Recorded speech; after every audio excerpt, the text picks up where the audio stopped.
Bueno, buenas tardes a todos. Tenemos hoy una entrevista muy especial, la primera que hacemos en Industria del Tenis, con este formato de Facebook Live en confinamiento ya un poquito más reducido que hace un par de semanas, pero seguimos en confinamiento con muchos temas de actualidad y tenemos un protagonista al otro lado del digital, como lo queramos decir, que es Emilio Sánchez Vicario, que está en Miami, en Naples, supongo, ahora nos contará. Y bueno, conexión, yo creo que puede ser la primera conexión de la historia, Miami, el Escorial, ¿no? A través de Internet. Bueno, ahora Bueno, con el confinamiento da igual si estás en el barrio de al lado, si estás a más de 1 kilómetro ya es difícil poder llegar, o sea que da igual la distancia, porque igualmente aunque si fuese vecino tuyo tendríamos que hablar así igual. efectivamente, ahora mismo nos separa un océano, el océano Atlántico, pero aquí en una calle, para mi vecino de al lado, le tengo que hablar igual prácticamente, ¿sabes? Así Bueno, es. muchas gracias, Emilio, por atendernos esta tarde, que creo que son allí por la mañana en Estados Unidos. Ujú. Y bueno, yo creo que la primera pregunta es obligada, ¿cómo estás? ¿Cómo está tu gente? Pues bien, bien. Yo no puedo, o sea, en realidad creo que no me puedo quejar de la situación y tengo mucha suerte porque, bueno, estamos aquí en familia. La familia que tengo en España, pues también está bien, o sea, mi madre está bien, toda gente cercana, pues prácticamente hoy me he enterado de una noticia de una madre, de una suegra de un amigo mío que falleció por el COVID y es la primera, digamos, persona así cercana que conozco, que, bueno, no es cercana a mí directa, pero indirectamente y que había fallecido, ¿no? por esta situación, ¿no? Y me he quedado bastante rato pensando porque esta señora tenía 10 hijas, 10 hijos y bueno, y estuvo prácticamente sola, ¿no? Y casi para poderla enterrar, pues tuvieron que ir tres y luego otros tres en momentos separados. O sea que bueno, que me ha entrado una tristeza muy grande porque no solo por el hecho en sí porque era una persona mayor de 89 años, sino por el hecho de que se haya ido de este mundo pues sola, ¿no? Y eso pues, es terrible, ¿no? Es la parte más, yo creo, más difícil y más dura de esta enfermedad, ¿no? De que la gente pues se ha estado yendo muy sola y se ha ido mucha Sí, gente sola. efectivamente. Solo ya siendo todo malo lo que está pasando, eso a mí lo que más me afecta, ¿no? Que la gente se está yendo sola y eso es una tragedia que aún no valoramos porque estamos todos metidos en casa. Cuando salgamos y empezamos a hablar con todo el mundo, veremos los daños de lo que queda esto, no haremos balance, ¿no? De daños. Entonces, bueno, ¿cómo estáis en Estados Unidos? ¿Cómo está la situación? Pues bueno, aquí la situación está un poco por detrás de España porque empezaron a tomar medidas más tarde que España y bueno, al ser un país tan grande, pues el resultado ha sido que ha superado de largo a otros países y es el país número uno en víctimas y en un país número uno en infectados, ¿no? Creo que ayer decían por la Un noche que había millón, como 1.200.000, una cosa así, sí. sí, 1.200.000 infectados y bueno, y 70.000 muertos, creo ya. En Florida es una zona de Estados Unidos donde la vida es muy suburbana, digamos, está todo muy, muy separado, son todos resorts, son todo zonas digamos, como residenciales, pero todo es como muy separado, no hay rascacielos prácticamente, a no ser que sea en algún punto determinado de las playas. Entonces está todo bastante repartido y no hay muchos centros de donde la gente se junte mucho, ¿no? Y que aquí la gente coge el coche prácticamente para ir a todos lados. No es como en la ciudad que estamos nosotros acostumbrados en España, que bajas a la panadería, te vas a tomar un café, o sea, que convives mucho más cercanamente con la gente, ¿no? Aquí viven mucho más aislados todos y el correo, el Amazon, todo esto, o sea, está mucho más en el día a día, el pago por tarjeta, o sea, en realidad hay mucho menos contacto, ¿no?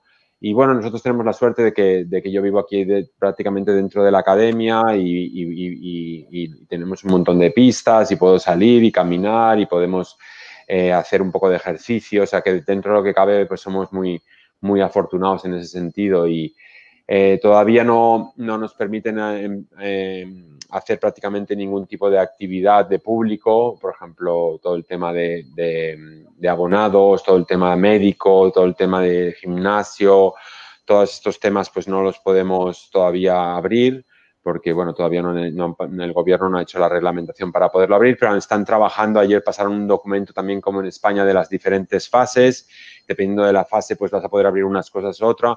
Y el mayor problema que tenemos los centros así como el mío es que no es solo haces una cosa, o sea, no haces solo abonados, no haces solo gimnasio, sino que tienes diferentes negocios en los cuales, pues, de los que eres parte, ¿no? Nosotros, pues, somos además una academia, con internado, con colegio, o sea, que cada una de las actividades tiene unas directrices y una adaptabilidad a las fases y a la escalabilidad diferente, ¿no? Entonces, tenemos que ser un poco creativos con eso para poder ir asistiendo a la gente. Pero, entonces entiendo que no habéis parado la actividad completamente en Estados Unidos, ¿no? Sí, en principio la actividad está cerrada, o sea, nosotros no podemos tener digamos, la gente no puede acceder a la instalación.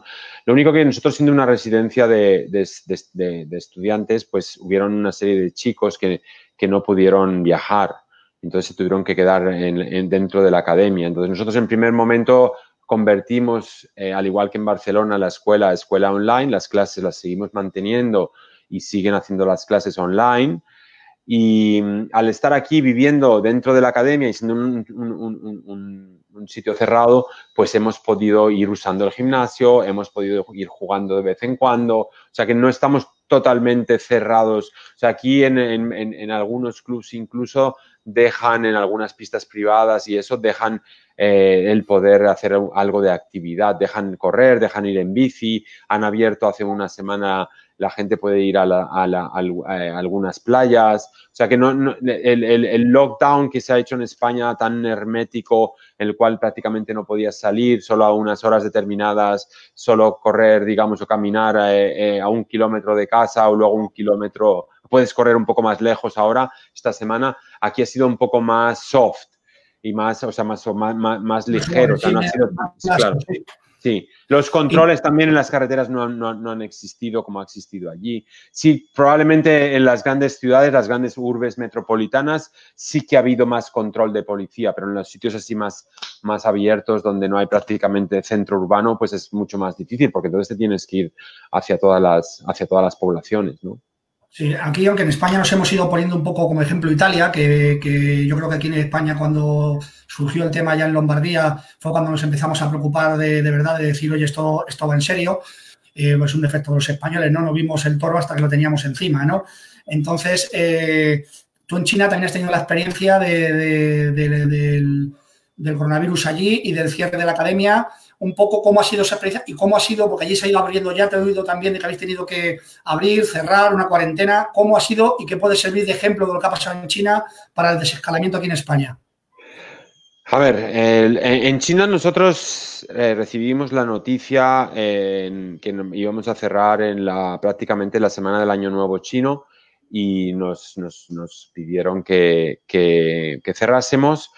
La gente, al coincidir con esa vacación que era tan importante en ese país, pues los entrenadores se fueron a diferentes países de vacaciones y ya no pudieron volver más a China. O sea, ya cerraron el país completamente, 1 billón de personas en casa encerradas, ni una actividad, ni una fábrica, ni un negocio, nada, todo cerrado, por la magnitud de la situación, ¿no? Y un poco el que cuando se ha dicho una cosa se va a hacer y todo el mundo está totalmente concienciado de esa situación, ¿no? Entonces yo creo que en los otros países, pues como en Italia, que lo sigo mucho porque, bueno, mi media familia es italiana y seguimos mucho el tema por la familia de Simona, de mi mujer, y en Italia, cuando se dieron cuenta, empezaron a ser, digamos, más rigurosos en las medidas que empezaron a tomar en el primer momento. Y bueno, en China, volviendo al deporte y volviendo a lo que hacíamos nosotros, después de 8 semanas y media nos volvieron a decir que podíamos empezar a pensar en volver con unas condiciones. O sea, los entrenadores tenían que volver, tenían que hacer 14 días de cuarentena en los centros de cuarentena del gobierno y a partir de ahí pues empezar la actividad de la instalación, ¿no?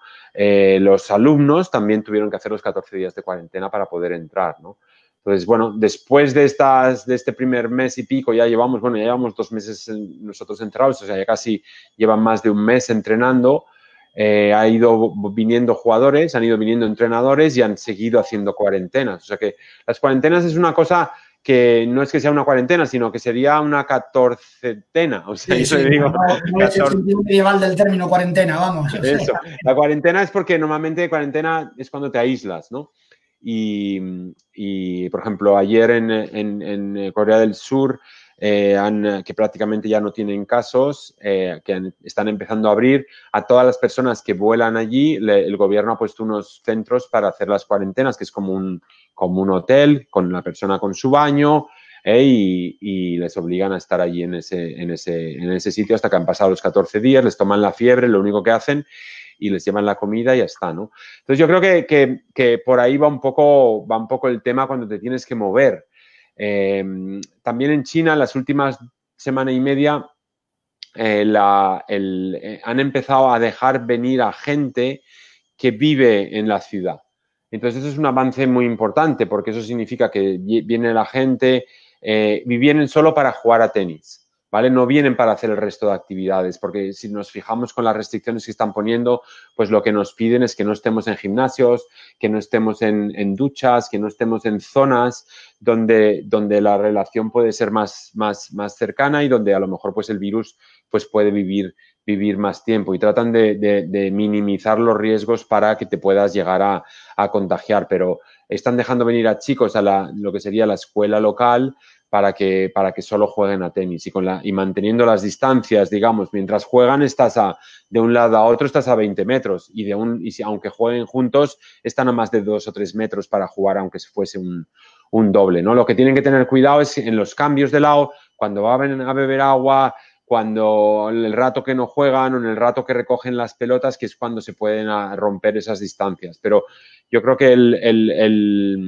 el tenis, pues en el momento, hoy estaba leyendo antes de la entrevista el artículo que han escrito en el BOE y para el inicio de la semana que viene, y bueno, creo que las zonas y los sitios que puedan cumplir los requisitos, pues la gente va a poder jugar al tenis y jugar al tenis. Lo que no podrán hacer es ir al club a jugar a cartas, lo que no podrán hacer es quedarse allí ratos a estar con los amigos, o sea, lo que no podrán es cambiarse en el vestuario del club, ir al local social y todas estas cosas, pero el resto de jugar en sí, que es la actividad física, creo que sí que lo van a poder hacer en muchos sitios y eso es una noticia muy buena para los tenistas. Bueno, hemos hecho un recorrido por el mundo y has entrado ya de lleno en España, hablando ya de que se va a poder jugar al tenis en España. ¿Cuál es el diagnóstico, la radiografía que haces ahora mismo del momento que tenemos en el tenis con esta tempestad que ha pasado por encima, ¿no? En el tenis español, ya entrando en el tenis español, porque te voy a preguntar también por el tenis a nivel global, pero ¿cuál es el diagnóstico que haces?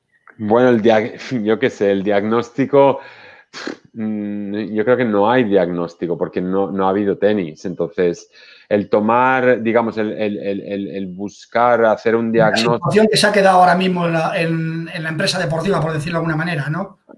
Bueno, está claro que cuando no hay diagnóstico, digamos, las empresas, o en este caso, pues si lo queremos paragonar cuando vas al doctor porque estás enfermo, pues estás en una situación pues muy complicada. Crítica, sí, porque si contamos, no sé, 5.000 clubes de tenis que hay en España, o sea, los clubes viven al día, o sea, no son clubes que consiguen tener tanto rendimiento y tanto ingreso como para poder ir guardando ingreso, como para poder ir llenando las arcas, como para poder, aparte de algunos específicos que a lo mejor pues gestionan un gran evento o que tienen la posibilidad a través de derechos de televisión o de otros tipos el conseguir más dinero, pero los podríamos contar con una mano, ¿no? Que se salen de la situación de que el ingreso-gasto. O O sea, lo que ingreso me lo gasto en entrenadores, me lo gasto en cosas para hacer el club mejor, me lo gasto en actividades, me lo gasto en situaciones, ¿no? Entonces, cuando tú un club que estás acostumbrado a ingresar y no guardas, porque no guardas, entonces cuando llega un momento así en el cual de repente te cortan la actividad por 2, 3 o 4 meses porque no sabemos hasta cuándo se podrá desescalar la gente. No es solo el volver, pero porque el volver es importante para la actividad, digamos, física y sobre todo mental de las personas, para poder hacer deporte. Pero el volver significa que los clubs van a poder volver a conseguir el ingreso que les permite poder volver a gastar. Ahí está la clave, ¿no? De cuánto tiempo van a poder estar en esta situación, aunque puedan jugar, y esos clubs cuánto tiempo van a tardar en conseguir el ingreso del que les daba para poder gastar, ¿no? Entonces, habrá bastantes clubs que tendrán bastantes dificultades en esa situación porque lo difícil es conseguir ese ingreso, ¿no? Que la gente pues lo está pasando mal, la gente va a tener que escoger en tratar de estar bien físicamente para poder llevar mejor esta situación, porque esta situación al final no te consume físicamente. O sea, lo que te consume es psicológicamente. Entonces, lo que el deporte te ayuda es a quemar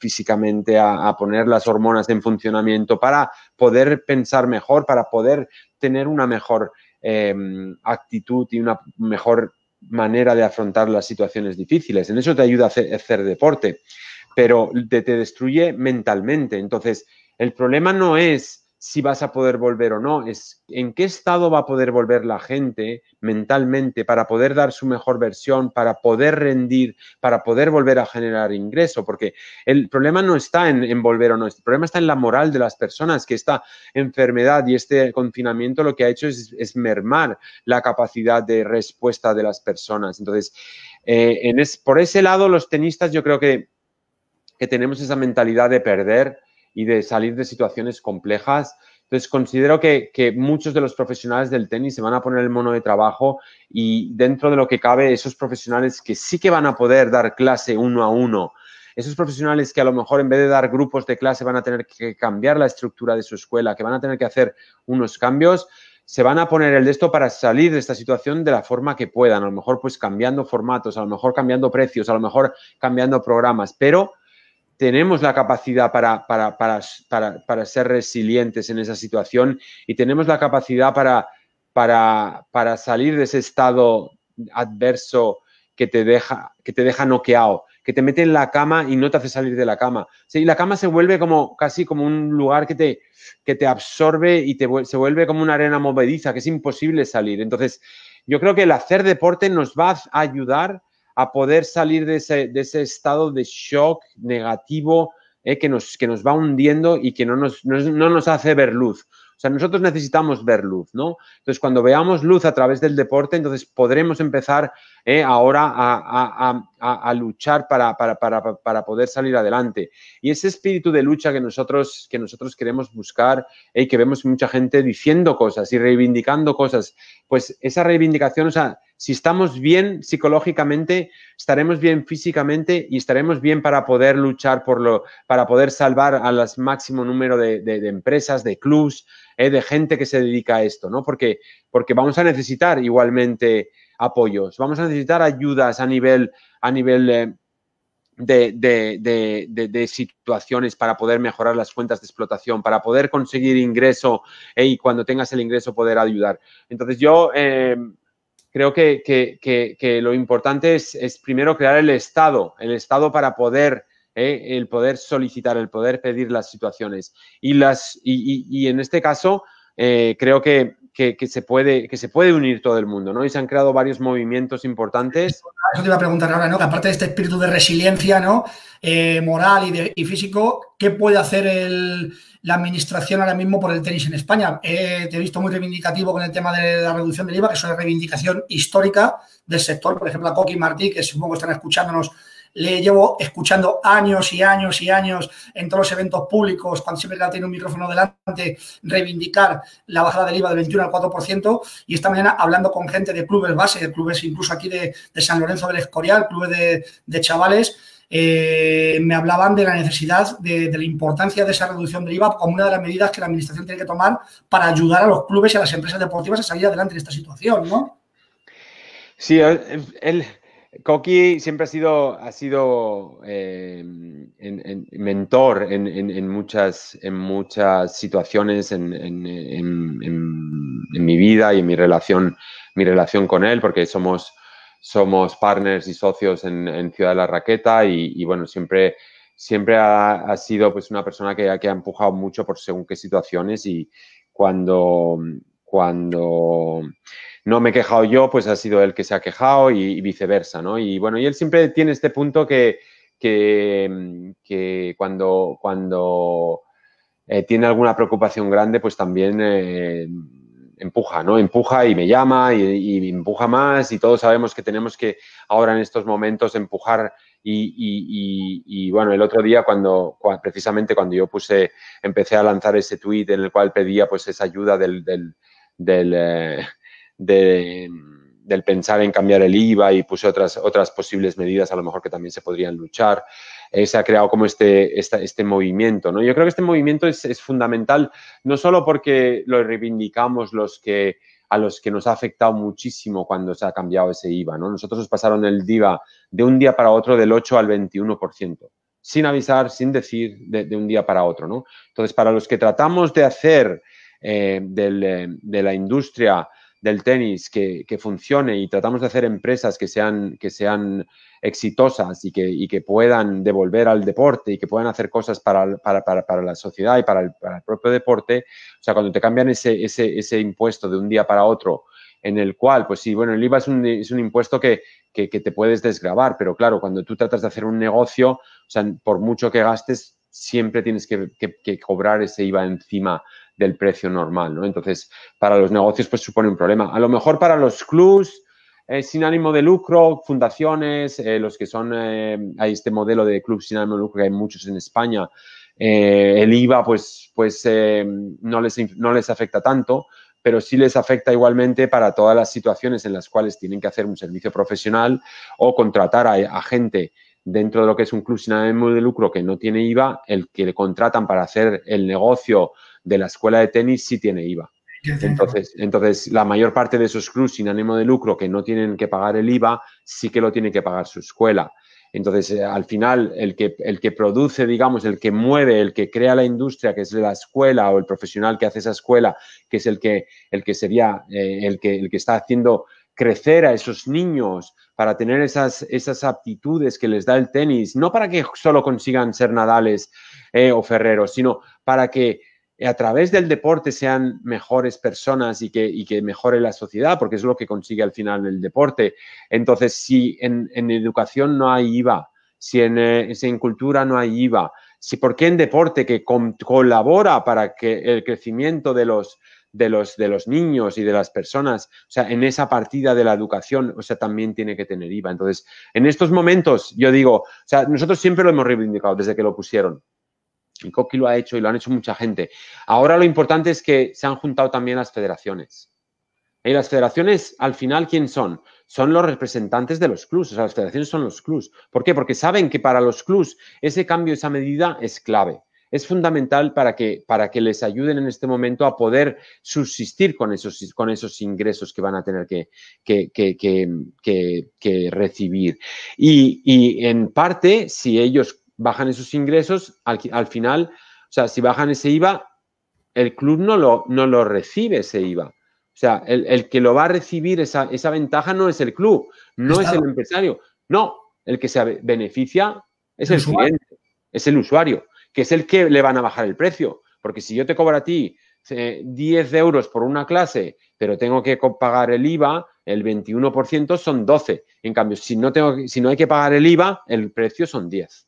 O 10, si tengo con un 4%, que es lo que se está pidiendo, pues es un 10,2, ¿no? Entonces, al final el beneficiario es el usuario. Entonces, yo creo que la situación es muy nueva y las personas que tienen que decidir esto, pues ahora el canal de moverse es, ok, nosotros pues los privados lo hemos pedido, ahora las federaciones se lo piden a la federación se lo pide al Consejo Superior de Deportes, que es el que es su voz en el de esto, el Consejo Superior pues lo tendrá que pedir en el ministerio, donde sea, ¿no? Yo creo que la gente en el Consejo pues es una gente que es nueva y que tienen una oportunidad increíble porque tú puedes hacerlas o pueden luchar por una oportunidad increíble de beneficiar al usuario, tomando medidas que lleguen a las personas, que es lo que ellos están, para lo que están ahí, ¿no? De dejar un legado, de decir, bueno, o sea, si no hubiésemos hecho nada, ¿cuántos clubs hubiesen tenido que a lo mejor cerrar? Cambio, haciendo estas medidas, ¿cuántos clubs de esos que hubiesen tenido que cerrar podrán subsistir? ¿Cuántos más tienen otro tipo de problemas? ¿Cuántos les podemos ayudar en esta otra situación? ¿No? Porque yo estoy mirando por el tenis, que es un poco la industria que conozco, ¿no? Pero habrá igual clubs de atletismo, clubs de golf, clubs de 100.000 deportes, ¿no? Que hay 30 y pico deportes olímpicos y unos son con unas modalidades de equipo, otros son más individuales, pero cada uno tendrá su propia idiosincrasia. Entonces, ahí hay que empezar a ser muy creativo y hay gente muy buena en el Consejo Superior de Deportes que entienden a cada una de esas realidades. Entonces, yo creo que es el momento ahora, cuando llegas a un sitio así, de poder hacer cosas que queden de verdad, porque si no lo haces ahora, ¿cuándo lo vas a hacer, no? O sea, ahora que puedes de verdad llegar a la gente, ¿no? Porque yo siempre digo, hago esta comparativa de que cuando llegas a un puesto así, o sea, debes sacarse del mundo encima y pensar, bueno, ¿ahora qué hago? Y si encima tienes que convivir una situación así, que a lo mejor se te van por una cosa que tú no tienes nada que ver, porque es por una cosa que es una pandemia global, ahora tienes que tomar medidas en todas las situaciones. Y tienes que cada 2 semanas tomar medidas y reescribir leyes y boletines oficiales con cosas que van a afectar directamente a ese usuario y a ese cliente. Tienes que volver a reescribir y tienes que volver a poner y tienes que fase 1 y fase 2, o sea, que estás en una situación que tienes que prácticamente hacer todo nuevo. Y ese hacer todo nuevo puede ser hacerlo muy bien o no hacer. Entonces, es una decisión que tú tienes que tomar, porque si tú decides no hacer, entonces también es una decisión. Sí, sí, está claro. ¿Y cómo canalizarías esta petición? ¿Cuál crees que es el canal más adecuado, ¿no? Bueno, pues para reivindicar esto y que no se quede en poner un Twitter o poner el cartelito que se está poniendo de reducción del IVA 4% ya? ¿Cuál sería el canal más adecuado, ¿no? Para llegar hasta el Consejo Superior de Deportes y plantear formalmente esta petición y que llegue a buen puerto, ¿no? Bueno, el canal al final entiendo que o vas a través de alguna asociación que tengas entrada a poder ir al Consejo Superior de Deportes para que te escuchen, o lo ideal es ir a través de las federaciones, porque si tú vas a través de las federaciones o, por ejemplo, si se juntan además pues las asociaciones de tenistas, si se juntan asociaciones de clubs, si se juntan los diferentes pues estamentos que organizan eventos, o sea, que todo el mundo tire hacia en la misma dirección, pues yo creo que el Consejo lo que hace es precisamente canalizar todas esas peticiones. O sea, son los canales normales que se usan en un día, digamos, en el día a día normal. Si no hubiese habido el COVID y no hubiese existido esta situación, el proceso hubiese sido prácticamente el mismo. Lo único que el COVID pues te acelera según qué situaciones en las cuales vas a poder llegar y vas a poder ayudar a los demás, ¿no? Porque todo el mundo tiene esa necesidad, ¿no? Porque todos los clubs, el 90% de los clubs, el 95% de los clubs están en ERTES, porque no saben bien cómo van a volver. Entonces, hay toda una serie de pasos en los cuales el Consejo es consciente en lo que afectan las decisiones que vayan a tomar, porque hay demasiada gente que está metida en esta situación, ¿no? Después otra medida económica que también se ha puesto encima de la mesa últimamente a través del llamado Plan Marshall que la Unión de Federaciones Deportivas de Madrid ha puesto también encima de la mesa es el tema del impuesto de sociedades, de no pagarlo para entidades que facturen menos de 100.000 euros. Supongo que ese tipo de medidas también pueden ayudar en un momento determinado, ¿no? Claro, todo todas las medidas ayudan, ¿eh? Y hay que empezar, digamos, analizando, digamos, las diferentes tipologías de clubs que hay, ¿no? Y hay clubs, pues, que aún facturando menos de 100.000 euros porque tienen muy poquitos abonados o tienen una escuela muy pequeña o tienen muy pocas pistas, igualmente son muy importantes. Porque son igual de importantes del club que tiene muchas más pistas, del club que tiene muchos más abonados o que tienen más socios o lo que tengan, ¿no? Entonces, lo difícil normalmente en hacer en reglamentos o en hacer procesos, en hacer situaciones o leyes, es que es llegar a parametrizar las tipologías de los clubs, ¿no? Entonces, pero tenemos gente que es muy capaz en esas situaciones y que son muy expertos en poder parametrizar esas situaciones, ¿no? Entonces, está claro que habrán clubs que son más pequeños, que tienen más dificultad en conseguir ingresos, pues que probablemente tengan que tener pues, más ventajas en unas situaciones. Y habrán otros clubs, a lo mejor que son más grandes, y no sé en este caso pues cómo está el fútbol o el deporte rey nuestro, pues que tendrán otro tipo de realidades, ¿no? Emilio, el fútbol va en otro carril. Por eso, pero dentro de otro carril, porque las cantidades son otro planeta, también tendrán sus dificultades y también tendrán que tener pues sus modalidades para ver cómo se reactiva y cómo se hace viable, ¿no? Entonces, lo mismo, pues los equipos de otras divisiones o las divisiones más pequeñas, pues a lo mejor de otros deportes que tienen más dificultades, porque a veces hay un deporte, pues yo qué sé, pues más pequeño, el balonmano o el hockey patines o que tendrán sus propias, que también son deportes de equipo, que no se pueden poner en el mismo saco que los grandes equipos de fútbol de primera división a lo mejor, ¿no? Entonces, ahí es donde el consejo tiene la experiencia de las realidades de cada uno y tiene que ser muy creativo para poder llegar a las diferentes tipologías de clubs, tipologías de empresas, para tratar de que ayudar lo máximo que puedan a todas. Porque en este caso no es una situación que es solo para una tipología porque a estos les va bien o a estos les va mal, no, no. En este caso, todas, los clubs pequeños, los clubs grandes, los clubs medianos, no sé qué, todos están 100% parados desde hace un mes y no saben muchos cuándo van a poder volver.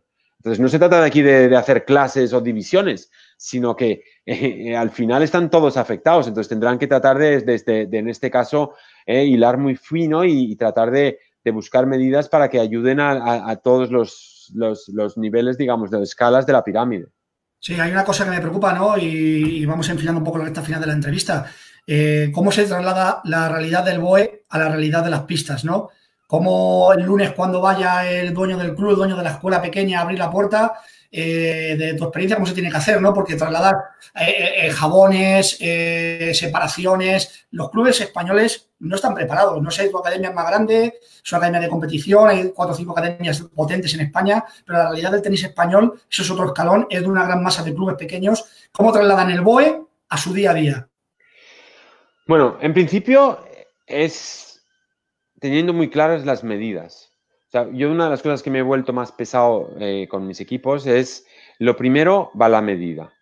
Entonces, el gobierno sabe que si en la primera fase permite jugar a tenis, y permite ir a jugar a tenis con una reserva online y puedes ir a jugar a tenis y te permite a lo mejor pues tener un tanto por ciento de aforo en la terraza, o sea, tendrás que cumplir a rajatabla ese aforo. Pero no ya de cara al servicio, sino tú mismo eres el que te tienes que exigir como responsable de esa instalación el cumplir esa situación. Entonces, si tú cumpliendo esa situación te permite el poder empezar algo de la actividad, pues entonces tendrás que empezar la actividad. Pero si esa situación eres un club pequeño y no la puedes llevar a cabo, porque lo que pone en el BOE te dice que la gente tiene que venir directamente a la pista, que tienen que jugar con sus propias bolas, no sé qué, y se tiene que ir, si tú eso no lo puedes cumplir, no puedes abrir. Tendrás que esperarte a la segunda fase. O sea, pero si abres y te dicen que tienes que tener una botella de jabón, que cada clase que da un profesor tienes que limpiar la silla, que cada clase el profesor solo puede recoger las bolas, o que si jugamos un partido tuyo, tú tienes que tener unas bolas y yo otras, en el momento que no sigamos las medidas estamos poniendo en riesgo lo que pide el gobierno, que puedas hacer una actividad física y no contagiarnos. Entonces, lo que no podemos hacer es que por hacer la actividad física nos contagiemos, porque si nos contagiemos volvemos a dar un paso atrás y volvemos a tener que hacer lockdown como algunos países como Singapur o como algunos que han tenido que volver para atrás y volver a cerrar. Entonces, lo que queremos es hacer lo que podemos hacer, pero hacerlo bien para no contagiarnos. Ese es el primer objetivo número uno de todo el mundo. Entonces, ¿que va a ser difícil? Sí, porque somos nosotros los primeros en tener la dificultad en poder imponer esas medidas, pero tenemos que ser muy exigentes en ese sentido y no ser transigentes en eso, porque si no nos dejan hacerlo, no lo podemos dejar hacer nosotros. Efectivamente. Lo veo complicado, pero es el único camino. Claro, si tú mismo no te lo exiges entre tus profesionales para tener que hacer esos pasos, si coges y abres el gimnasio o abres el vestuario porque no te van a venir a controlar, ¿qué estás haciendo? ¿Estás dejando un servicio mayor o estás poniendo en peligro a todos los que vengan al vestuario? Eres tú el que los estás poniendo en peligro, tú. ¿Entiendes? Porque si te dicen que no abras, no lo abras. Entonces, si te dicen que juegues, solo juega. Entonces, cuando después te digan, no, ahora abres el vestuario al 30%, lo abres al 30%. Si tienes que estar 3 metros de separación, 3 metros de separación. Al final, para eso están poniendo esas medidas. Para eso se matan currando para hacer el BOE cada semana lo mejor que pueden. Pero claro, hay tantos casos, hay tantos diferentes casos que es muy difícil cogerlos todos. Pero dentro de lo que hay que seguir ese reglamento. Y una pregunta que se responde casi con un sí o con un no. ¿Piensas que va a haber tenis este año o no? A nivel profesional, vamos, circuitos, ITF, ATP, WTA, sí o no, casi. Ya después te extiendes lo que quieras, pero ¿cuál es tu primera impresión? Mi impresión es no. Pero ahora este fin de semana van a jugar aquí en West Palm Beach un round robin de UTR Event en el cual van a jugar con los reglamentos que se ha marcado de cambiar cada uno por su lado con sus propias bolas y tal. Y van a jugar 4 jugadores round robin. Van a darlo en televisión, va a ser el primer torneo que se va a dar en televisión y va a contar para el ranking UTR, o sea, el UTR, que es el Universal Tennis Ranking, que es este ranking que se usa para los colleges y tal. UTR está diciendo que va a hacer eventos en Estados Unidos, van a intentar llegar a más de 100 eventos y en el mundo van a intentar hacer más, o sea que varias academias han dicho que van a hacer también eventos en los cuales los jugadores van a estar internos y van a jugar también partidos. Yo creo que partidos se van a hacer. Yo creo que los torneos internacionales de la ATP, donde tienen que viajar gente de cientos de países, ahí está la dificultad, por los viajes, por las cuarentenas, por las fronteras, porque cada país, si ahora Corea pide 14 días, o sea, y sea el torneo de Seúl y le piden a Federer que vaya, va a hacer las 14 días en Seúl para jugar una semana. Entonces, claro, o sea, yo creo que lo que el mundo del tenis tiene que hacer es prepararse muy bien y buscar la solución para hacer los eventos de manera que la gente no arriesgue. O sea, hacer los eventos por hacer o por la industria o por lo que sea puede ser un peligro y podemos hacer un paso atrás. O sea, lo que hay es que buscar la fórmula para que poder hacerlos de manera que la gente tenga seguridad. Y en ese sentido, lo que se está planteando en España, parece claro que no coincido contigo, que no se va a poder jugar el circuito internacional. Lo que está planteando en España de un circuito nacional, IBP Tennis Series lleva ya tiempo jugándose, son un circuito con una trayectoria ya muy potente en los últimos años. Ahora está en su plataforma para poder jugar más. La idea de la federación también de jugar los top 8, otro circuito nacional, una especie de otra categoría. ¿Qué te parece esa idea como para no perder el año completamente en el tenis? A ver, para los jugadores que van a estar entrenando y que van a estar tratando de ponerse en forma, si tienen la posibilidad de hacer algunos partidos, aunque pues, que puedan competir por algo, ¿sabes? Que puedan luchar por un título, a lo mejor pues la federación pues puede volver a recuperar el famoso campeonato de España que la gente ya no jugaba, pues ahora el campeonato de España pues a lo mejor se le puede dar pues una importancia grande. Nosotros estamos hablando con diferentes, con UTR, estamos hablando con la federación, estamos hablando con IBP, o sea, nosotros estamos dispuestos a poder colaborar en esa situación siempre que podamos cumplir las medidas de seguridad y que podamos salir adelante. Me consta que también Rafa está intentando hacer algún tipo de evento. O sea, que yo creo que van a salir eventos para jugar. O sea, jugar partidos yo creo que que dentro de las diferentes fases se va a poder hacer algunas cosas y que la gente pues pueda competir un poco, ¿no? Y que, yo qué sé, pues puedan sacarse ese gusanillo de la competición y que los jugadores pues también pues puedan competir por algo, por un prize money o por un premio o por alguna cosa, ¿no? Y principalmente también para poder jugar unos partidos para no perder todos en 10 meses de competición, ¿no? Porque si no, al final todos van a tener que volver como si hubiesen estado lesionados 10 meses, porque aunque estén entrenando un poco, y eso es al final es una vuelta de tu estado, digamos, de competición, ¿no? Y que para eso necesitas estar muy bien físicamente, muy bien mentalmente. Y si vas a competir siempre no es lo mismo competir que entrenar. Entrenar siempre cuesta. Sí, le cuesta ponerle esa situación, ¿no? Por eso los que entrenan muy bien y son capaces de trabajar en sus defectos en las épocas de entrenamiento, después compiten mucho mejor y son mucho mejores, ¿no? Entonces, pero cualquier partido te exige mucho más en ese sentido de competición que un entreno, porque además tienes la cosa de que no quieres perder, ¿no? Entonces, mentalmente estás mucho más metido. Sí, ya me quedan dos preguntas, pero bueno, una no me quiero dejar pasarla, que es, has hablado también estos días de reinventar el tenis, ¿no? Y todo lo que has tenido en esta charla son ideas para reinventar el tenis, ¿no? Pero has puesto encima de la mesa también la figura de un comisionado en el tenis, ¿no? Como una idea, pues a imágenes semejantes de la NBA, de la Liga Fútbol Profesional, de la UEFA. Bueno, yo creo que no es una idea que he puesto yo encima de la mesa. Creo que ha habido bastante gente hablando de este tema. Creo que Brad Gilbert y Darren Cahill. Y yo creo que esta etapa en la que todo el mundo lo único que ha podido hacer es hablar. Al final, en esta época, todo el mundo, todos los profesionales de todos los niveles han tenido que estar más o menos en sus casas, más o menos tratando de estar en forma físicamente en sus casas, tratando de estar en forma mental, ¿no? Entonces, yo creo que una de las cosas que te hace estar en casa y que te hace estas situaciones es pensar más, ¿no? Y tener más tiempo para pensar. Y cuando piensas, después tienes la oportunidad de hablar y hablas. Entonces pones más ideas encima de la mesa y pones más situaciones. O escuchas, ¿no? Porque yo también he estado intentando crecer y he estado intentando escuchar a otra gente y aprender y ver pues cómo ellos piensan y cómo evolucionan, ¿no? Entonces, yo creo que esta idea del comisionado o de una figura que fuese capaz de unir y de hacer ir a todos los grandes estamentos que hay en el mundo del tenis. Tú mismo has nombrado ATP, WTA, ITF, Labors y esto. O sea, hay montones de instituciones y de tipos de competiciones que tienen su propio organismo. Entonces, yo creo que ahora, en estas situaciones, como lo que te decía al principio de la gente que había entrado en el gobierno, ¿no?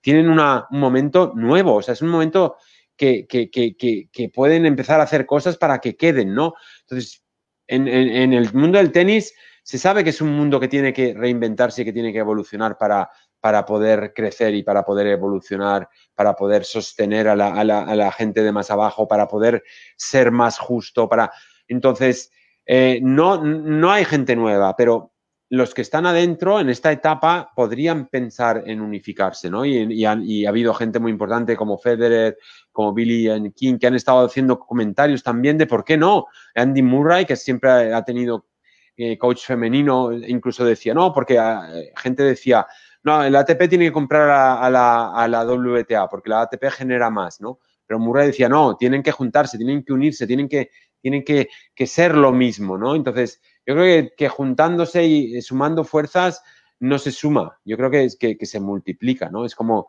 cuando tú le pones la actitud, multiplicas el resultado, ¿no? Entonces, creo que esta situación, lo mismo que te decía al principio, que te mete en tu arena movediza, si logras salir de esa arena movediza, puedes llegar a multiplicar, porque ahora es el momento de poder hacer cosas que queden para después, cosas nuevas.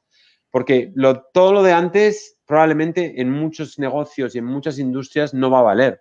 Va a haber que reinventarse completamente. Entonces, si tú piensas, si tú oyes a todo el mundo y si tú consigues unificar y unir fuerzas, te puedes reinventar con mucho más fuerza y para muchos más años para el futuro.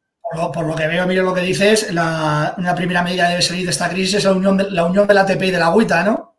Bueno, y en sí también del ITF y de los Grand Slams que cada uno va por su lado y de la industria en sí. O sea, ¿cuál es nuestra industria y cómo se genera en nuestra industria a nivel profesional y a nivel general, ¿no?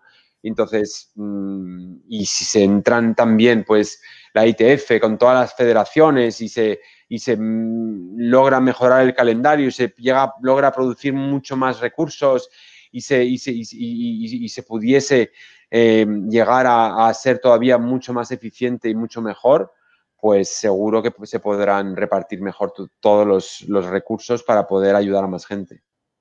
Bueno, pues para terminar ya, simplemente de los jugadores hablamos mucho siempre, sobre todo de los top. Me gustaría que mandases, pues lo has dicho durante muchas partes de esta entrevista, ¿no? Un mensaje positivo, una reflexión final a todos esos entrenadores de clubes pequeños, todos estos entrenadores propietarios de clubes, de escuelas, de base, entrenadores que no pueden, que llevan 2 meses sin poder hacer nada. Bueno, pues toda esta gente que forma la base de la pirámide del tenis, que tantas veces hablamos de ellos y que bueno, están un poco olvidados, ¿no? En todo este momento, porque hablamos de los grandes y no de ellos que forman la base, que sin ellos se cae la pirámide, ¿no? De ahí todos.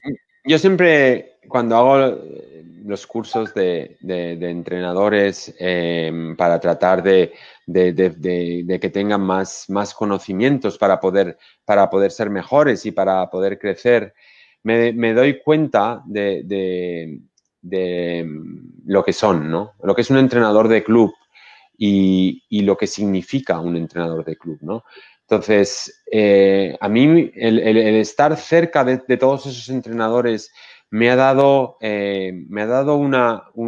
como una admiración tan grande hacia el entrenador de tenis de club pequeño, porque el esfuerzo y la capacidad de entrega que tiene ese entrenador para empezar a las 7 o a las 8, a la hora que empiece en la mañana, con sus sesiones, sus clases, o sus grupos, o sus programas, y poder dar lo mejor de sí mismos, o su mejor estado de profesor, a las 9 de la mañana, en la siguiente clase, en la otra clase, en la siguiente clase, prácticamente sin tener descansos, sin tener espacios para poder regenerarse, sin poder prácticamente tener la posibilidad de poder descansar para poder volver a rendir, y que siga haciéndolo y con la misma energía, y que convenza a tantas personas a que tengan una pasión por nuestro deporte y que se queden dentro de nuestro deporte y que hagan amar nuestro deporte a través de ese momento a momento. Es una cosa que nosotros siempre admiramos el esfuerzo que puede hacer los grandes campeones como Rafa o como estos, porque le ponen esa misma energía a cada pelota en el entrenamiento. Pero ese entrenador, en cada ocasión que va a la pista, hace lo mismo. Y tiene que tener esa misma capacidad de estar al 100% para que esa persona ame nuestro deporte, porque si no, pierde esa clase. Y esa persona, si pierde esa clase, a lo mejor deja el tenis o a lo mejor se va a otro club. Entonces, la capacidad que tienen esos profesionales de poder cambiar y poder convencer a las personas para que amen un deporte es algo que no tiene precio. Y no tiene precio. Y por eso esos profesionales son los que hacen el gran éxito del tenis en nuestro país. Son esos profesionales del club pequeño que lo dan todo, esa clase, después de clase, programa tras programa, escuelita detrás de escuelita, para que la gente se quede en nuestro deporte, para que amen nuestro deporte, porque los que aman nuestro deporte se van a quedar a competir. Y si van a quedar a competir, se van a ir a clubs a poder competir por clubs. Y se van a ir a escuelas, y se van a ir a federaciones, y se van a ir a academias para poder competir. Y es gracias a todos ellos que nosotros podemos hacer nuestras propias escuelas y podemos hacer nuestros propios esfuerzos y podemos hacer nuestros propios torneos y podemos hacer todo lo demás. Porque es que para mí esas personas tienen tanta fuerza y tienen tanta energía y tienen tanta resiliencia y tanta adversidad que no necesitan un consejo de Emilio Sánchez. Lo que necesitan es ser lo que ellos son y seguir haciéndolo desde el próximo lunes lo mejor que lo saben hacer, para que eso les reporte el ingreso para poder salir adelante, porque ellos van a ser los que van a sacar al deporte de esta situación. Por eso se les tiene que ayudar a esos clubes pequeños, por eso se les tiene que meter en esas situaciones de recortar el IVA, por eso se les tiene que ayudar a que no tengan que hacer el IRPF, y por eso se les tiene que dar, porque eso es nuestro deporte. Y una pirámide es así, significa que arriba hay muy pocos y que abajo hay muchos, por eso es una pirámide. Y que hay que empezar para ayudar a la pirámide con los que empiezan la pirámide. Bien, ha habido... Y después ir subiendo poco a poco. Muy bien, Emilio, vamos a ver. Llegar a los que están arriba, que sí, serán los que serán en fondo más fáciles de poder. Vamos a despedir ya porque ahora ha habido algún problema de conexión final. Te hemos escuchado perfectamente la última reflexión. Que muchas gracias por habernos atendido. Me quedo con la última reflexión que has hecho, que me parece espectacular. Y bueno, que te veamos pronto por España. Hola. Porque es muy buena señal para todos, si te vemos por España.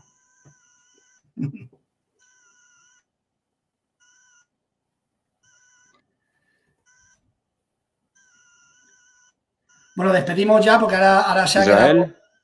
Sí, Emilio, ahora no te oímos bien. Ahora no te oímos bien. ¿Me has oído la despedida? Vale. Sí, muchas gracias, Emilio. Te corta la voz. No te estoy oyendo. Nos despedimos ya. Hasta luego.